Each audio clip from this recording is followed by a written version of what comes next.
Welcome. So I may not have anyone joining this class tonight, but we'll have some replays to send out.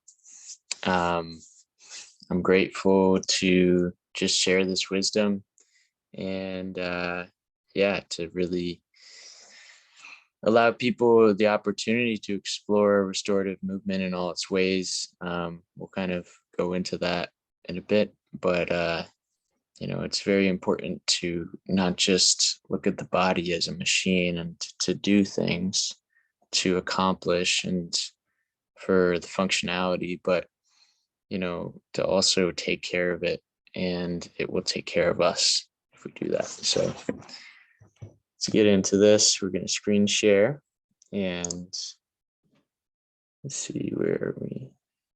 Okay. So screen share.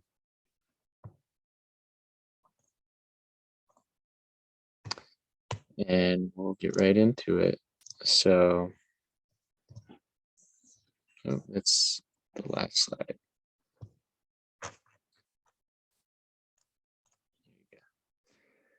All right, so welcome. If you're watching this replay on YouTube or, I'm sending it back to you because you signed up. Thank you for joining. And just being here for about an hour, since we won't have any people to ask questions, we'll just kind of keep it to 60 minutes. So we're going to focus in on restorative movement today, and this is the second of the movement education series. I did 4 classes last month, 1 free class at the beginning of the month, and that's on my YouTube as well. And you can sign up. You can still get those other 3 class replays. I'm going to put them onto my website soon, and you can purchase those later. And then also these next 3 classes you can purchase, whether you want to participate or you just want the replay, you can do that. So it's going to be fun to just share all of these things with you guys and to empower you in your own movement journey. This is more about giving you the perspectives and the tools and methodology and contemplation for your movement practice and lifestyle. So this is presented by Gene Moves. This is some of the business that I'm creating around just giving people more strength, mobility, flow, and resilience and vitality through movement as a practice and a lifestyle. So we're going to do a little movement meditation to begin. I would recommend laying down for this meditation because you're just going to be a lot more relaxed. And if you can lay down on the floor, that's even better. This is often where my restorative practice starts. And it's great because we can really feel into the contact of the whole backside of our body on the ground.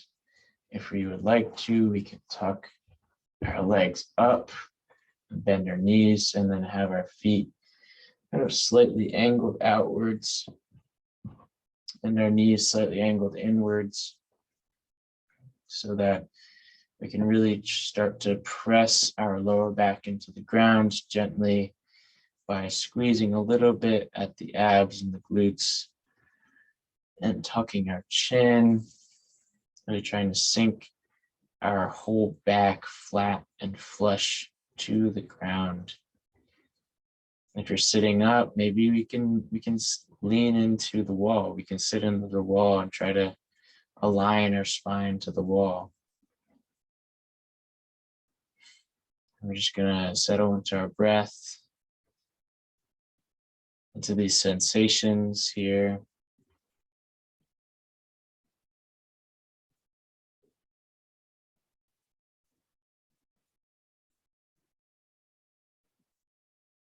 We're going to allow ourselves to relax, allow ourselves to soften. There's nothing in this moment that we need to do.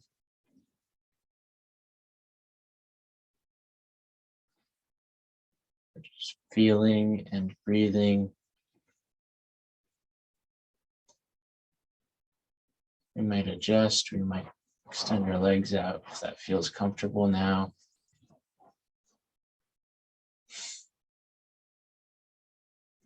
We put our hands on our belly.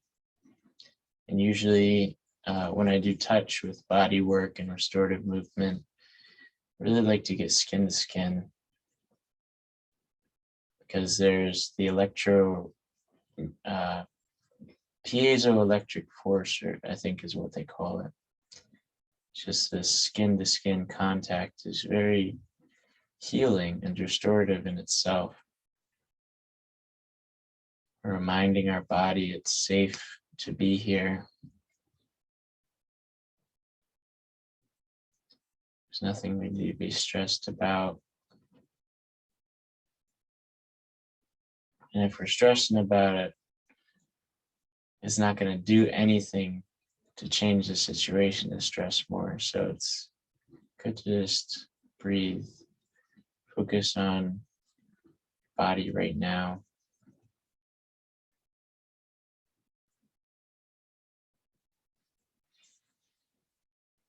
And we'll take another deep breath. Exhale. And we can reach up. You might be yawning too. And just really want to get this cat stretch feeling, like really stretch up. And with your feet, try to reach down and curl into a ball. You pull yourself in, your knees into your chest. Squeeze for a moment, breathe, and relax. And we can come over to our fetal position with an arm right under our head.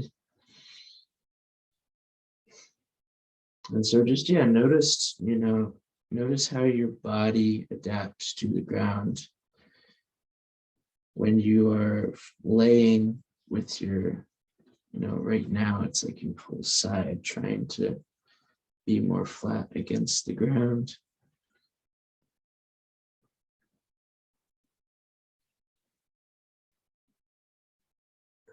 And you might notice that part of your body, like if I'm laying on my right side, this left part of my body, it kind of needs a little bit of support too, but it can also move around a little bit. I can shift up my hips and my shoulders.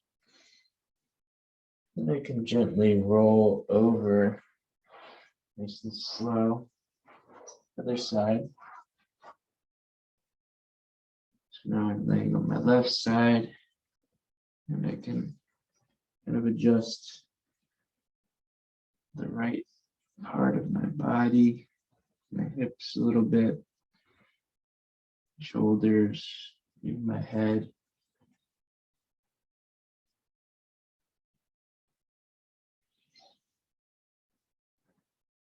And if you want to take a nap here, you can pause the replay and go for a nap.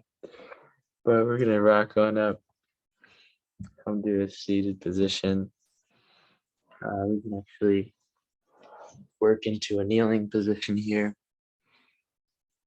If that's comfortable, or maybe seated with a pillow beneath you. That can also be comfortable.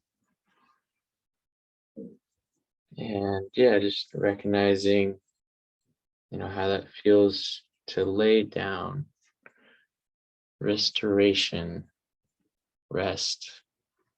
We often don't give ourselves that time to do the simplest thing, just lay down.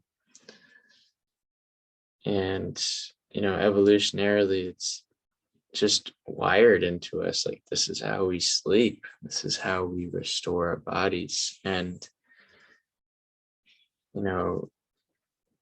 coming into a seated position or these asanas or, anything that's not laying down, we can still relax within it, but just remembering that we can start our practice from the most basic position ever.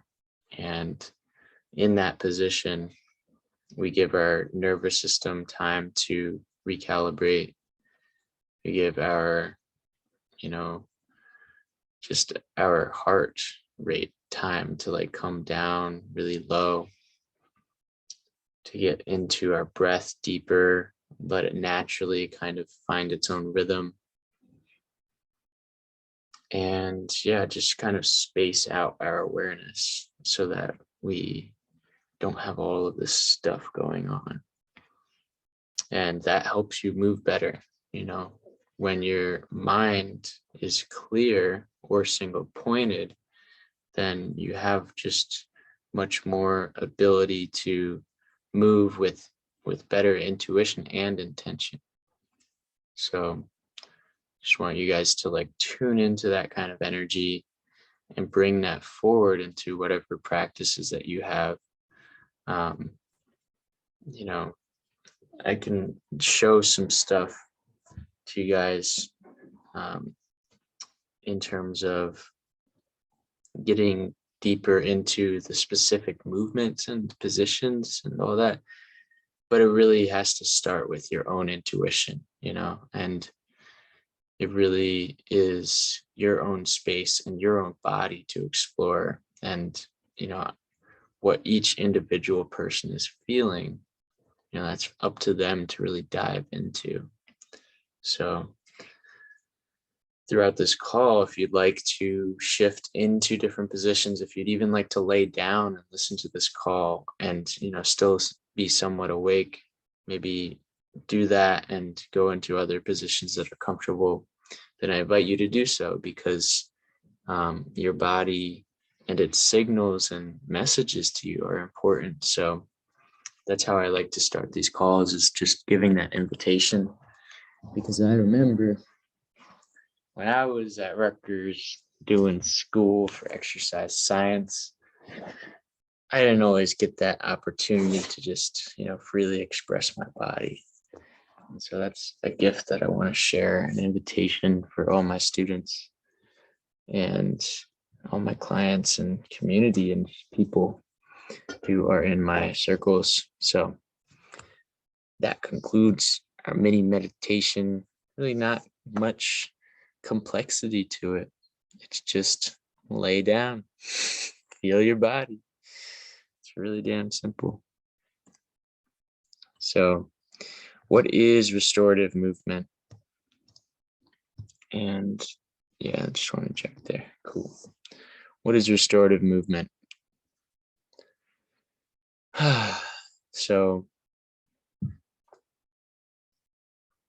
the way I see it, it's starting from that rest position, starting from laying down, starting from doing nothing, and moving through your breath and your awareness and what your body is calling you to move through into positions that feel therapeutic and restorative and just give you a feeling of lightness and boosting your mood a little bit, of like releasing tension and stress, and just like this kind of mentality of like, I don't have time to take care of my body.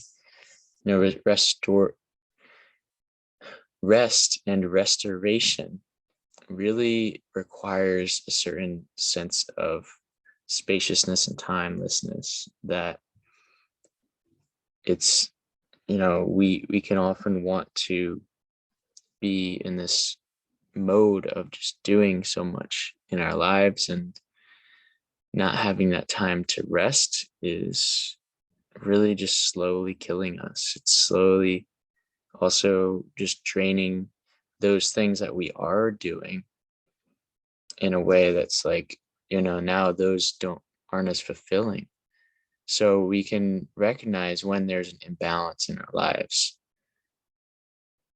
When there's, we're looking at it, there's many dimensions of restoring the body. So we want to consider, where is this imbalance and what needs restoration? So maybe it's, you may be like actively moving a lot during the day. So it's like, yeah, I'm actually like moving these fluids through my body and it's really good. but there's also stress, perhaps. Maybe you're stressed that, I'll give myself as an example of, I'm a little bit stressed that I don't have a car of my own right now. And so I have to walk a lot more. And sometimes I don't want to walk, like, especially if I'm coming back from a community event over across the river in New Hope, walking about 30, 40 minutes at midnight, well, close to midnight, essentially, when that open mic ends, is not really that fun for your nervous system. Like, I would rather, like, sleep right after that, or have a ride home and then sleep, and, it may be a high energy thing, but it's just like the body is like, do you really want to walk at this time or do you want to just rest?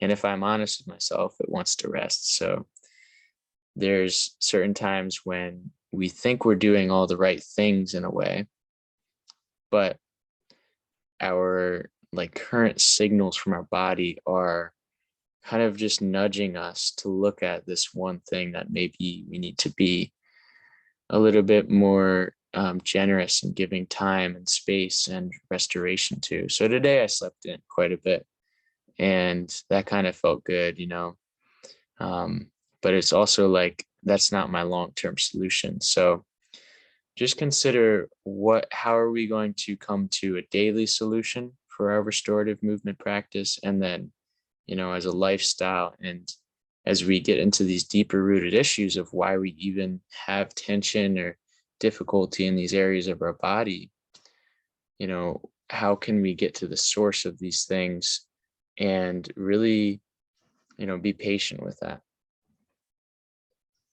So even if we have a healthy body, we still can find a lot of stress built up in ourselves, and we can boost our mood even more. We can feel lighter.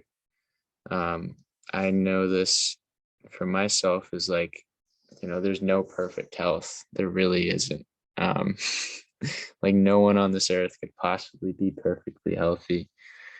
And especially if you're in a bubble, it's like, we need to interact with this external chaos and environment of many different things to have a healthy immune system. And, even if someone's like living on an island and like eating the best fruits and food and all those things that are just like this ideal of like, oh wow, like they're in nature, like, and it's just so connected to it. Like, there's still like, these aspects of, what even is perfect health? Like, why do we want to define it to like this one scenario? And it's like, I think we got to just be more considering of like, what is our own journey, what's realistic for our journey. Like, it doesn't really matter to compare ourselves to others insofar as like, maybe this person has less body fat, and it's like, that's admirable for me, but to take like their whole life and be like, now I want to do everything like that person, and I don't like anything about my own life, that's kind of this victim stance in a way. And so we don't need to compare ourselves in a way that disempowers our current situation. We can really look at how far we've come in the first place and how far we can actually go. And, we can continue to grow and enjoy the journey itself, so that we're not unfulfilled when we get to a goal. It's like we always have a journey and always have that inner fulfillment. So yeah, restorative movement, it's not always mean, it's slow and gentle, but it can often start from this body scan and stillness, like I was saying. And, we have this sense of, as we're getting into this restorative movement, it's like we can always return to this place of feeling really just like content with ourselves, really in that fulfillment. When we have a sense of like home in our body, of like, I can relax fully, it really helps us in the rest of our lives. There's so much good research on this, and If you really just take the time to think about it, we grow so much as children and as teenagers, and there's so much support for us in those times. And this isn't to say that there isn't still so much support for us when we are adults and we have a lot more freedom and a lot more independence, sometimes in ways that is empowering and sometimes in ways that we can't yet see as empowering and can't yet really enjoy or something. And so this sense of support, that's what we want to have from this practice. That's really the intention of settling into your body fully and giving yourself that space and time. So restorative movement can also encompass all the movements, positions, and breathing, which loosen up the muscles and the fascia. It can encompass weighted and assisted mobility movements, active and passive stretching, different kind of pressure, so myofascial release, self or partner massage, and gentle touch to areas of the body.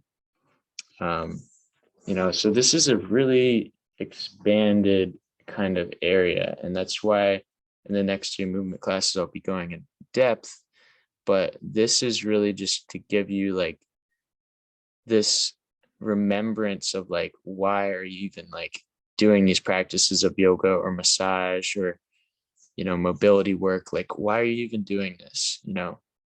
And my answer to that and what I want to bring to people is, all right, we got Anthony coming in. So my answer to this whole intention around why am I even bringing restorative movement to people is to bring them a sense of home in their body and to bring them the ability to rest. That's in the description itself, is to rest in our bodies and to have that frequency of peace. So welcome, Anthony. I see you in the jungle. It's good to have you on here. So we're just gonna keep going through here. We just did a little movement meditation and kind of went through this restorative movement slide, and so we'll just keep on going. And then there will be time to tune in at the end to your questions and comments. This next slide, we're going into this awareness of all the patterns of our bodies, awareness of all of the tension and, the areas that feel lighter. And, when we have this awareness of these tense areas, we have to surrender to this fact that we may not know how to move through these areas in a way that restores us. And we may actually know the answer if we really sit with it and have that space where we're just taking time to feel our body deeper. And we may feel into our intuition of a certain movement and then take that action towards that. So we can be guided by another or be helped to facilitate restorative movement, but ultimately our body's well-being is up to us. And this is just a reminder that, it's really incredible to learn from others and to receive their tools and techniques, but we're the only ones who can actually feel into what's going on in our bodies. And so that at the end of the day, it's our responsibility to be able to take care of what we actually feel. So this kind of practice is, really just all about honesty with ourselves. And sometimes we may want support, but we don't act on it. And that's also a thing too, where it's we may not have the answer in our current tools, but in being exposed to new tools and new teachers or, systems or things that can definitely help us in our own practice and integrate that deeper into how we then move forward. So, when we look at the tension in our body, we have to learn why these things are even caused. And, we look at just these habits of modern society of like, sitting in the same position for a long period of time without, much awareness of the body and breath, and, releasing tension as it comes up. Um, we often sleep in certain ways that can be very contraindicative to healthy, posture and all this stuff. And we just have a whole host of conditionings that really cause a lot of difficulty for our bodies. So when we really look at our whole lives and look at the patterns of how we've moved through life, then we can have a little bit more awareness around these areas. And that will definitely help us in finding the right action towards those things. So then we have to accept these solutions or lack of solutions and seek to work through them. And sometimes doing nothing but observing is the best thing. And, if you get like a muscle cramp, this is a really great scenario where the more you try to like move that muscle, sometimes it's like the more that leg will cramp up. And so it's like the perfect scenario of like that I can think of off the top of my head, where our body is just telling us to like breathe and like not do anything. And this is where the healing happens. This is where releasing any kind of tension or control allows our body to get into a state of healing and restoration. So sometimes that's what we need to do, is not anything. And then sometimes we can get creative. And so we can go into actual like physical movement, touch, pressure, a guided or assisted massage or mobility work, all of this stuff. So, and I just also want to say, sometimes reacting to an issue in our body with more of something can sometimes make us like our body and our system just be imbalanced in another way. So we have to really ask ourselves, like, is this solution that I'm taking like actually what feels best for me? And you'll know if you're in touch with your intuition. But I think often we want to just like solve the problem immediately as it comes up, immediately as we are aware of it, immediately. And so if we have patience with these things, we'll often find even better solutions that are simpler or just more accessible in a certain way. And so, and I know in certain situations where I've definitely felt overwhelmed and just resigned to like, oh, this is just an issue that I have. And like, this is just how my body is, like that kind of self-talk, and also like inner resignation that can come up with certain patterns of tension in our body.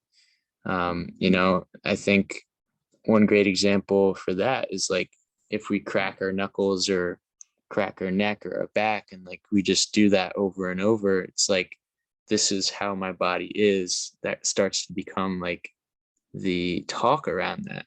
But I haven't seen a chiropractor in a few years, and I have definitely, sometimes I'm like, is this right? Like, is this what my body should be doing like in this situation?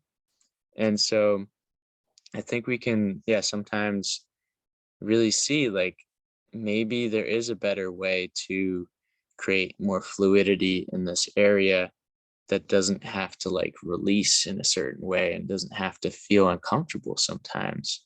There are solutions out there. We just have to really be open to them and to be patient enough to find them, because sometimes they don't come right away. So let's find our balance in these solutions. And kind of going into versatility of having many solutions. So we may attempt one modality and recognize it isn't actually working as deeply as we wish. So we may recognize then maybe we need to work on actually strengthening an area.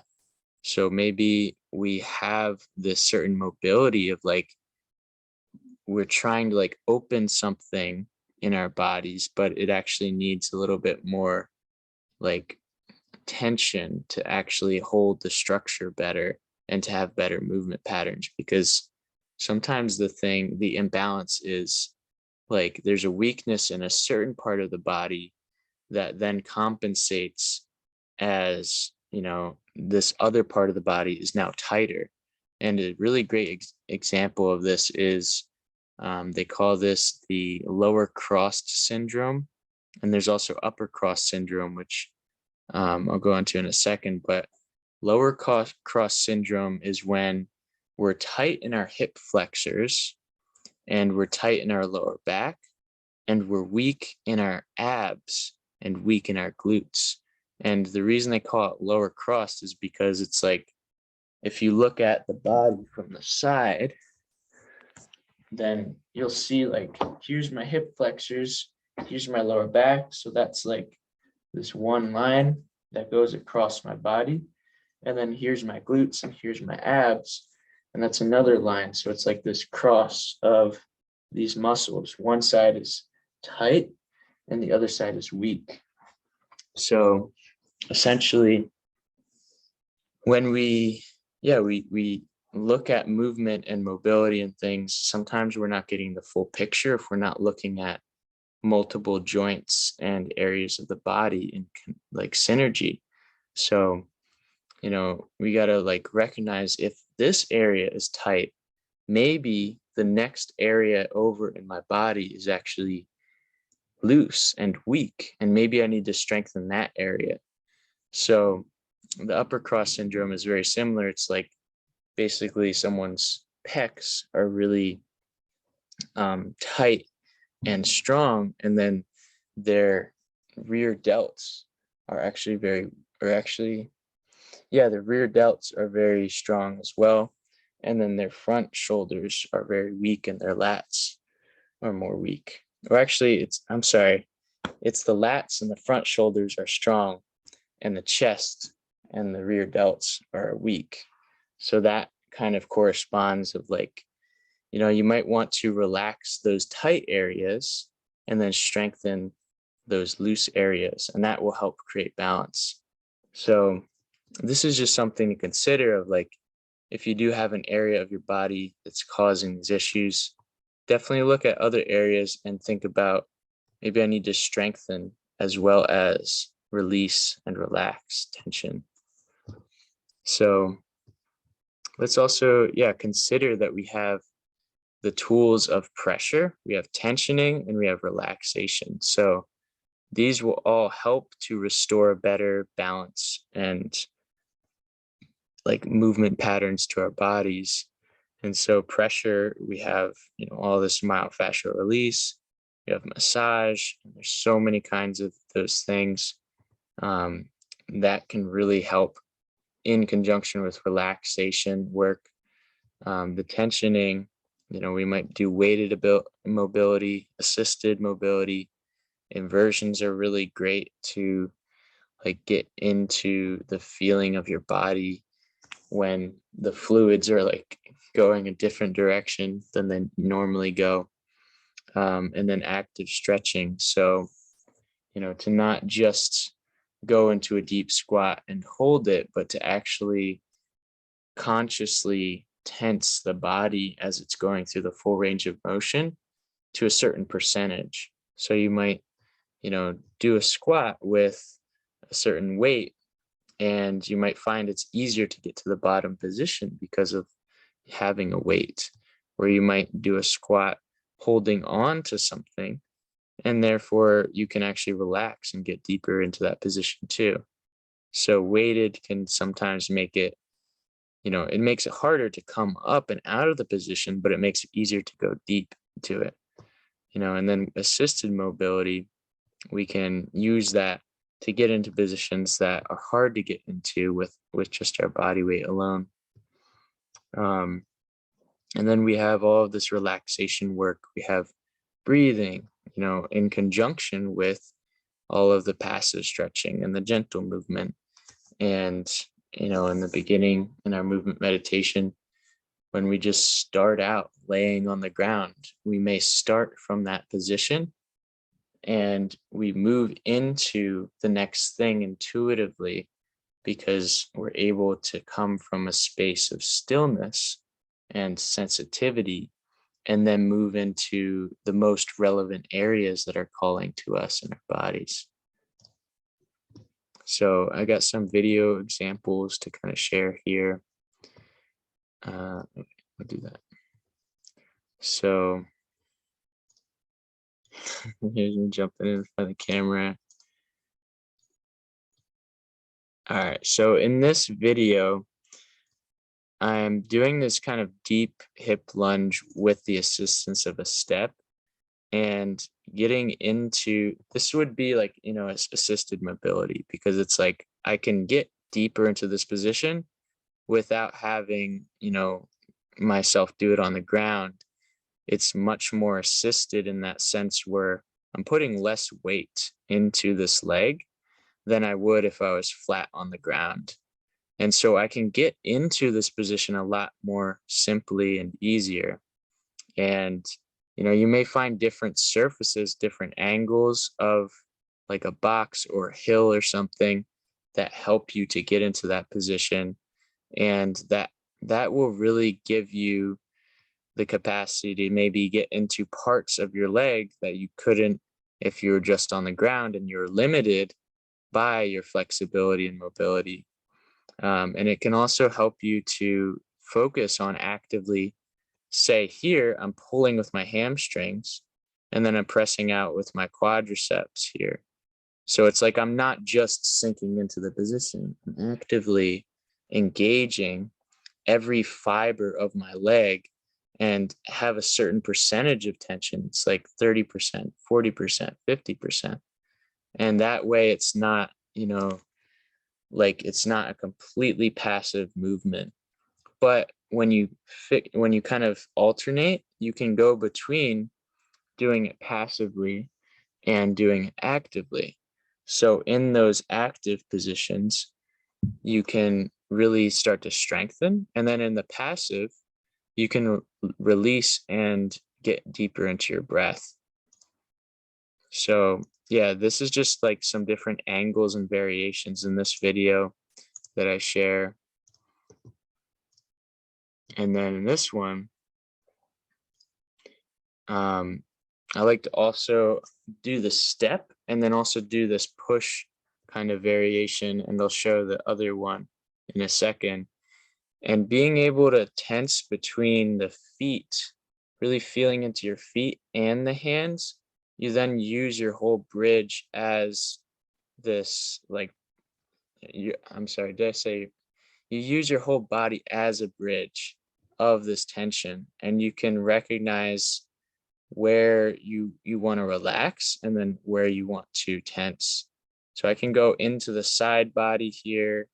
I can turn around and kind of have it behind me as well. So that can help me maybe get into an angle of the squat that I normally can't get into. So yeah, all these positions you can explore on your own intuitively, but it's really just about, getting into where it feels good for your own body.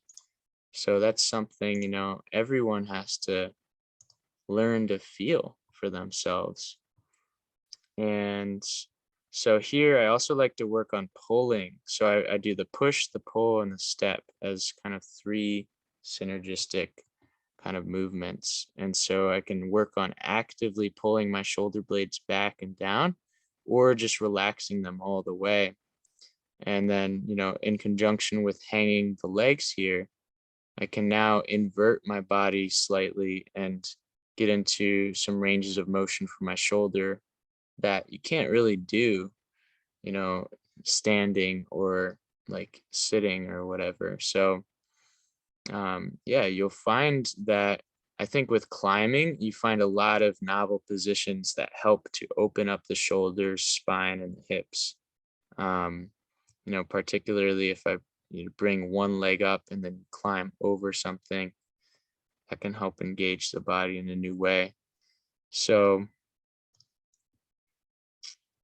yeah, those are just three kind of like little previews of how you can use mobility in an active way. And when you get into your breath and you take your time with those kind of movements, you start to like really get into a deeper state of relaxation. It's less about strength and doing, and it's more about feeling into how your fascia itself is now adjusting in the body.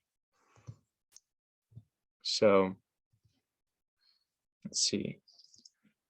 How do you take care of your body when it is tight or sore or in pain? So these are just things to contemplate. You don't have to necessarily spend a whole lot of time here, but it's just, bringing up, are there feelings of frustration when we have tightness in our body? And, when it's the same issue that we've been dealing with perhaps for years, do we have, resignation around there? Have we really felt like there's nothing we can do, you know? And maybe there's ways that we really desire to be supported in our practice, but we haven't actively acted upon that.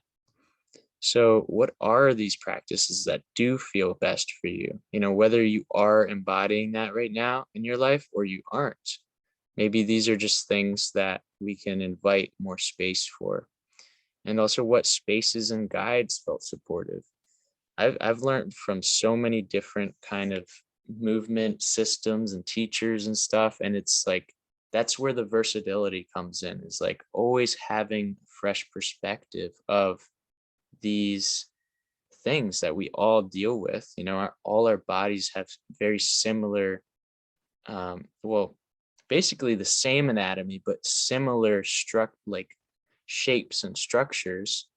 So it's like, we all have two legs and two arms and a head, most of us. But it's like, having that awareness of like how the fascia works, and how the body can release tension. Although everyone's system is slightly different, it's like we have to just take into account that as we learn, we may really find a lot more tools out there. So within our current practices or lack of, do we allow ourselves space to explore new sensations of relaxation or new problem areas? And I ask this question because sometimes we really don't let ourselves like see that elephant in the room and see that thing that we've kind of like put under the rug in terms of like how our body works. And when we do that, we really like start to, find other problems that kind of stem from that problem. Or maybe it's like this problem is so small that it's not really something we take serious. But there's definitely ways that we can find this deeper release and sensation of relaxing these areas. And, even if it's just temporary relief and it's like a management of symptoms, then it's still like we're learning about our bodies in ways that is not invasive or, harmful. It's actually just giving us the tools that can help to move and live better. So have you really given the time and the space to explore these areas? Like it really, I think, deserves a lot more sincerity, like revisiting any things that have been around for a while. And I'd say I'm guilty as charged right here because I get this weird back tension sometimes it's like some days it's like it's totally fine, and then other days it's like why is this here, but I still have this practice of restorative movement, and it really helps me. But there's definitely times when I don't take the right kind of steps to go into that deeper. And sometimes it's like, I'll just do one little rollout of my back with the foam roller, but that's not always the best thing for me. So it's like sometimes we want to do what's comfortable and accessible and timely, but it does need more time if we really want to get deeper into it. So we can recognize and accept that these things are going to take time. And the next step is to actually make that time and explore it through the breath, the movement, pressure, relaxation, and whatever other tools or space or guides that may help. So here's our relaxation and release on the deepest levels. And it can't be forced. We have to be patient. We have to put into perspective. So some of these patterns that create these ways of being may be deeper than just what we do in a physical practice or even our lifestyle. But these can be related to memories that the body has. And so these memories of the body, it's like our body can remember things from when we were a child, but we do have this new kind of cell growth and this new kind of stimulation of our body that has gone on like every day, every year. All kinds of things are recycled and reborn in our bodies. But in terms of the information and the memories, it's like it's stored into us. So if we were hurt when we were a child, in any kind of way, that can be remembered in our bodies, even if we don't have like a psychological like attachment or memory. It's like there's still a physiological response, and so these can create patterns in our lives. So it's like, being really curious and compassionate around these things is really helpful.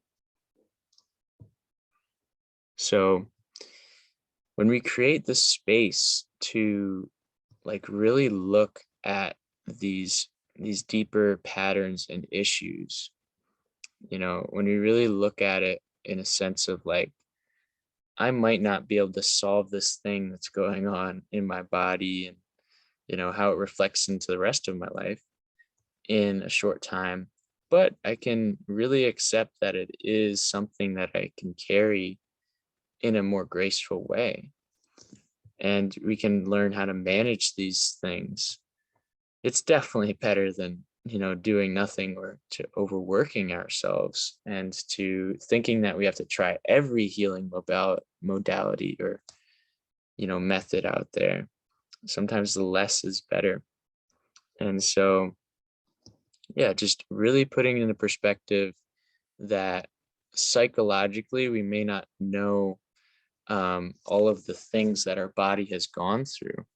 And we may not really have a strong attachment to that, but physiologically and in terms of how the body just holds memory, it's like the way that we walk, it's like it takes time to create a whole new pattern. If you've ever like broken a leg or just been unable to walk for a while and then had to learn how to walk, it's a really interesting process because it's like you kind of almost have this space of discontinuity between something that you've always been doing and then now something that you have to completely revisit and start from basically where you were as a baby, which is learning that pattern. So these things, they stay with us for a while, but they can always change and they can change for the better. So just giving ourselves that perspective that we have that power to, over time, release these things that can be tense or painful or whatever it is. So ultimately, for restorative movements, it's really important to give the space and the time and the curiosity, I'd say too, because when we're curious, we're able to really try out something new, like a new position or pressure to a certain part of the body that we've never considered. And if we're not playful in this sense and curious, then it's like it starts to lose its luster and it starts to lose its actual healing potential. So when we can be deeper in tune to our bodies, we can tune into the breath and we can release that tension in ways that just really feels like comprehensive, I would say. Really feels just like every part of your body is like accepting of like this release and like accepting of this new lightness and spaciousness. So as we feel into our whole body and target one area, we may find that we can actually relax deeper. So what I really mean here is like if I'm trying to roll out my back with the foam roller, if I'm really laying into it, releasing it through pressure, or if I'm even just like kind of massaging with my hands, when I'm laying on my back, I'm able to really loosen up the rest of my body. And if my whole body is tight as I'm targeting that one area, then sometimes it's harder to release that area. But if I notice, okay, there's tightness in my back and there's also tightness in my body, but I can relax my body, then that one area can start to relax a little bit more too. So just remembering that as we're doing this release kind of work, if we're feeling into tension or stress, it's good to just check in with our whole body, especially if we're targeting one area, because it can make the whole body then try to act as if it's that one area. So, and then I also say, when we're doing these kind of releasing exercises and movements and pressure, trigger point, all that stuff, we really want to take time to breathe in the full transition. Like if we can slow down a transition between the positions, then we're able to really give our bodies the space to like make it even more fluid and just like light and juicy. And then, when we have one full breath through the areas that are noticeably tense, this really gives us like this invitation to like take as many breaths as we need and to like move in the way that we need, because that just brings us to greater presence with this tension that we're experiencing, and to also feel into the space that arises. And I'd say, the best time to make this as a practice is close to bedtime, because you're just naturally going to be more loose and relaxed. And sometimes we might do it right in the morning. If we wake up really tight or something, we might do it like before or after a nap, or even before we eat. If we work into the psoas and some of the muscles like in our abdomen, that might be a really great thing to do before we eat. And then also, just finding when it is intuitive for you to have that generous space and time. So that's basically, the whole PowerPoint right here. And then, I have the next slide. It's just kind of sharing on the next classes. But since we have you here, Anthony, if you'd like to share, or if you have any questions about any of these slides, if you want to revisit anything. I think you came on, just right after the movement meditation on the first slide, kind of halfway in there. But if you have anything you'd like to share, I'm all ears. And I have another 30 minutes, but if you only have a few questions, then we can end it wherever you'd like. So yeah,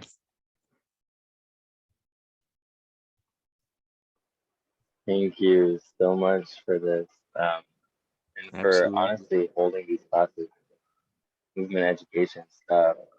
I was just posting yesterday about yin yoga, and you mentioned like the yin aspect of restorative movement, and I just that really rang true for me because yeah, it's just really interesting to see how even in strength training or in like movement training, we're accessing like yang and yin energies and how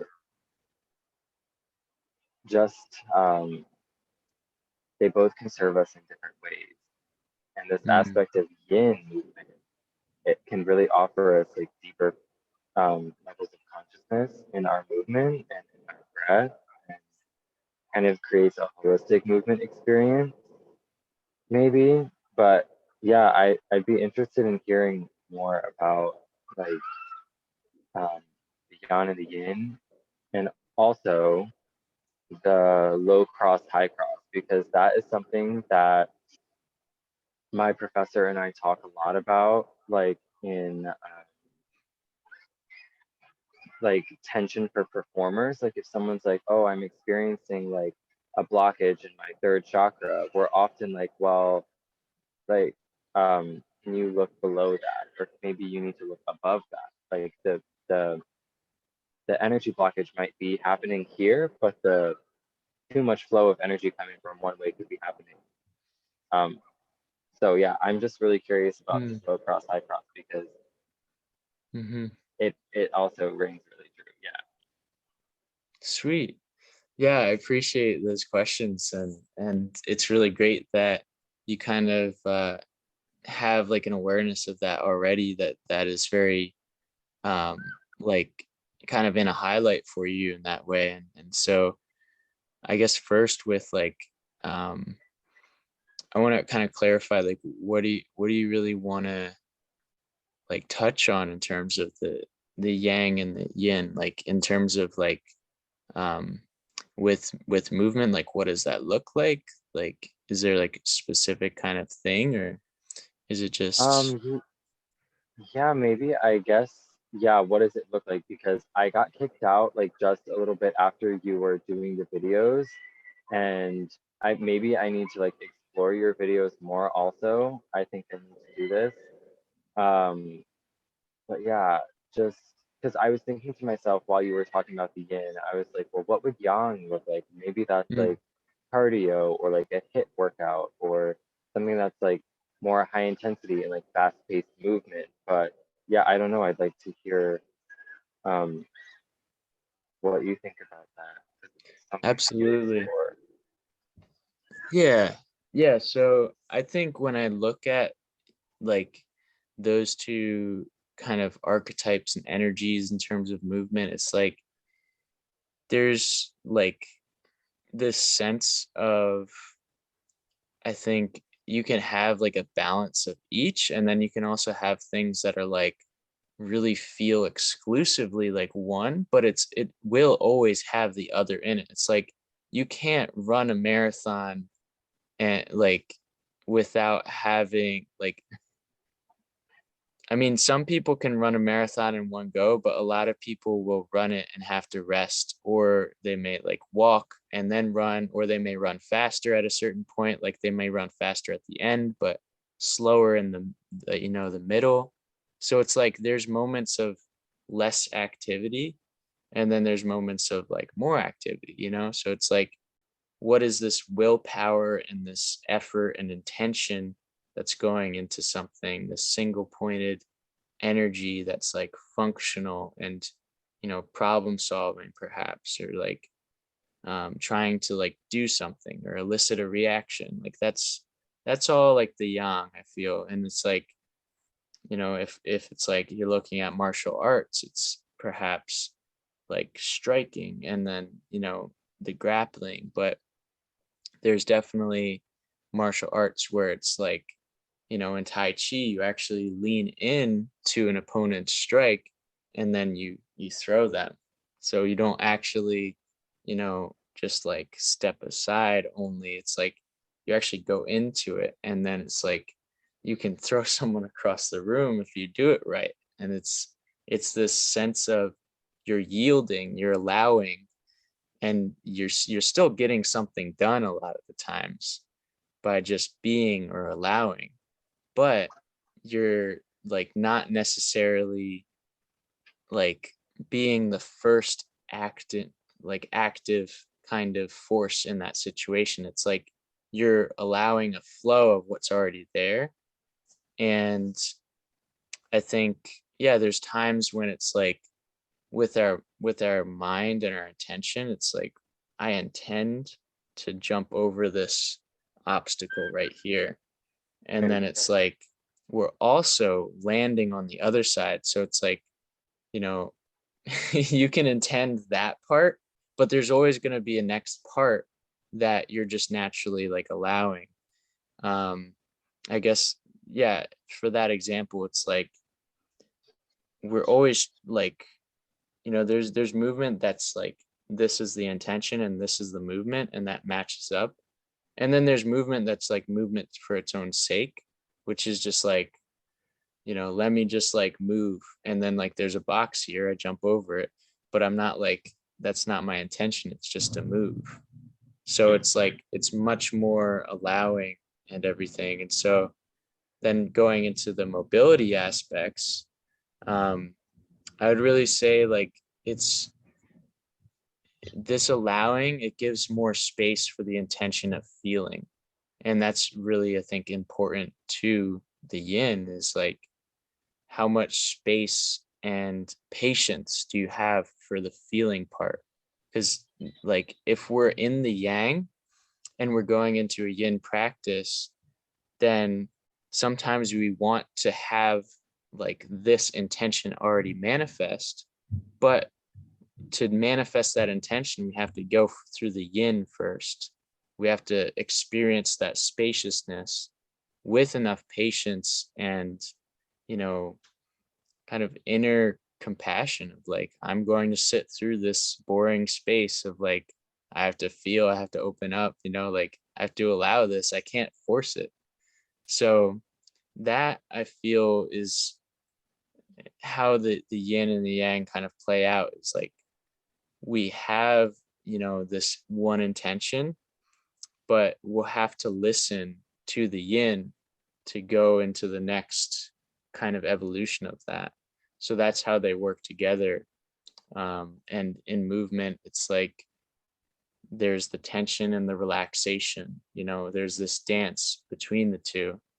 So I think, yeah, if you watch some of the videos, then you'll kind of see it's like I'm relaxing and breathing and I'm tensing and breathing. And I'm going between both of those so that my body can like settle into that balance with what feels good. So it's just very intuitive, and it's something that, I think a lot of teachers can go into, but that's kind of my focus is like to really do the active and the passive kind of combined together. And then what is the second question that you asked again? I think it was the lower crossed. Oh my God, yeah, the low cross and the high cross. Yeah. Yeah. So I think particularly with those things, it's like, yeah, so it's like the hip flexors are tight. So that's the front of the body. And then the abs on the front of the body are weak. And then it's like your glutes on the back of the body are weak. And the lower back, the erector spinae and the fascia around there is tight. So it's like if you do mobility work in regards to that, it would be really great to focus on the relaxation and the myofascial release with the hip flexors and with the lower back. And then the modality you would want to use for the abs and the glutes is training that would strengthen those areas. So you might do some planks and really focus on tilting your pelvis posteriorly so that you're squeezing your glutes and your abs in that plank, and then maybe do some movement with it. Maybe you do like flutter kicks, maybe you do leg raises, whatever it would be to like strengthen those areas. And then at the same time, to loosen the tight areas. And that would kind of come to a balance in like a very simple kind of like kinesiological perspective. But when you're doing like movement that's intuitive, you might, play around with positions where you're feeling into those areas and you're tensing and relaxing those areas. So I would just recommend, like wherever you do have those tense places, maybe, yeah, reflect in your own body. Like, are there places around that area that are like much more weak or loose or like hypermobile or something? And so that might give you like a picture of like how to balance out these areas. That is so fascinating. Yeah. Yeah, that like duality. Yeah, Yeah. it's like so good. I'm like, wow. Wow. And I guess I'm a little bit curious about myofascial release, but I also know that that's like a whole other topic. But as I've been teaching yoga, like I've had a couple people ask me about it, and I don't really know what to tell them other than to like go look it up themselves because I don't know anything about it really. But I've seen you post about it, and I've seen a couple other of the New Jersey peeps, Philly peeps, kind of post about how it's working for them. And I don't know, I guess if I could say like one area of the body that I'd be curious about, maybe learning a technique or two would be like lower back or even just the hip flexor. Like I'm out here in the jungle, like is there anything I can do? Yeah. Yeah, no, there's so many videos out there, and I could definitely send you some after this call. And that would probably be a really great start. Like, and I mean, anyone watching this replay, like literally just YouTube like myofascial release hip flexors or lower back. And it's funny, like there are like as soon as you release the hip flexors, like you'll feel like your posture change in a way where your low back will start to release tension too, because it's just like the way that the force transmutes through your body. So you'll really feel like, oh wow, this is affecting my like the rest of my body by releasing this one area. And if you release, your lower back, you'll probably feel relief in your hip flexors slightly. But if you do both of them, then that's like extra good. And and so yeah, it's really simple. Like it's really just about finding like the trigger point is what they call it. And this trigger point is just a sensitive area where it's like the more pressure, like the more sensitive it is. And so you don't want to put too much pressure into these areas, but you want to maintain steady pressure. And if you do that, anywhere from 1 to 5 minutes, and you really deep breathe, then you can start to like really feel the changes. Sometimes I won't do that long, but if you do it gently and you do it for a longer time, that's usually much more effective than going into like the really tense areas and then like just holding it for like a short time. And also skin to skin like release. So if you're rubbing into like maybe this meaty part of your elbow and you're just holding like the tense part there, and you just like release, like that's really useful as well. So any areas you can naturally get to with your hands, like your legs, your calves, um, just like exploring like where in my body do I have these trigger points. And your body will naturally open up as you breathe and you relax the rest of your body and you press these areas. And of course you can get like, you can hire a myofascial release specialist who like can do that work for you on like a whole table or whatever. But doing self massage and self release work every night will really help your body to just like sleep better and just feel so light like by the end of the day. And it's really one of my favorite things because it's so simple. It's like I can just lay on this like slightly hard object and breathe and like release tension from my body. And so a lot of people don't know much about the fascia because it's such a recent kind of scientific I guess investigation, because like for many years anatomy like scientists and the people who did cadaver studies, they would remove the fascia in autopsies. They would be like, this isn't anything, this isn't special. But it's like it's actually such a like a this information rich network and like force conducer, and I don't know if that's the right word, but force transmitter of like all of these things in your body. That's just like it's so incredible. It's like spider silk strength, and it's so adaptable. Like um it's really, I mean, there's so much I am still learning every day about it, because it's like it's just such a fascinating thing, and there's so many techniques and stuff. But the simplest ones are really just like, a lot of the time it's like laying on a lacrosse ball, or like my friend, he even used a kettlebell. He'll lay on a kettlebell. And like the foam roller is great because it'll move and you can adjust it like a lot more easily. And I have different texture ones, but you can find like, everyday objects that support your weight. Like sometimes I'll do it on a railing that'll support me. Like I'll just kind of lay back on my back. And actually, let me go back to this video real quick. No, not this one. This one. Yeah, so sometimes I'll like lay back and I'll just like massage into my back with like a bar or railing here. So it's just like, taking a deep breath when you get to that tense area.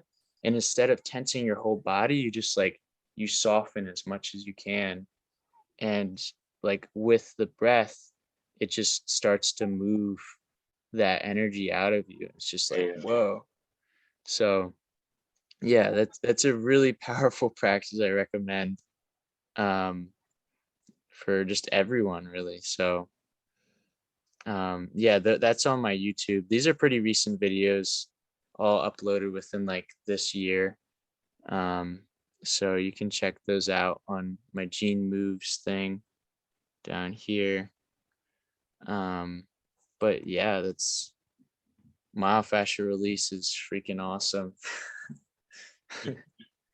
Yeah, it's definitely coming up for me a lot, like in conversations. So it's something that I guess I'm being comfortable with, which is exciting. Good. Yeah. Yeah. I mean, I guess that is mostly all of my questions. If anything comes up throughout my exploration, out. I Sweet. appreciate it so much. Yeah, Thanks again for taking the time to do this and for putting together your advice and doing the work that you do. absolutely. And you too. It looks like you're having a blast out there. And I mean, I'm sure this also challenges of like being away from home and all this, but it looks really, really nourishing to just be like, that's a place I've always wanted to be, is the lake in Guatemala. So Yeah, you gotta go out there. Um, I'm at the river right now, which is a whole other kind of energy. But Hmm. yeah, Guatemala in general is a really powerful place. Do a lot of healing here. I've heard the word myofascial release like 5 times in the last week, so I'm like, yeah, it's time to like look into this thing. Like, spirit is calling me to get into this work. Hmm. Yeah, I'll definitely send you the videos that I had in mind, and they're pretty short, so you can definitely do them soon. Will be. Yeah, Appreciate each other. Thank you so much. yeah, appreciate you too. Take good care. Yeah, thank you. You as well. And see you. Peace. All right. So, yeah, I know for a fact he's not coming on for this next week, but for anyone else who's watching the recording, we got this next movement, education, is next Thursday night, 4:14. We'll do a deep dive into restorative movement, very similar to the videos I was showing. And then the next week is myofascial release tools and techniques, 4:21. And then we got assisted and weighted mobility moves from 4:28. You can sign up on Calendly, $33 for just a class, or $66 for all three.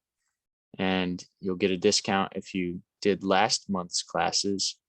And also you will get a future discount for those who sign up. You can learn more, calendly.com/gmoves right here.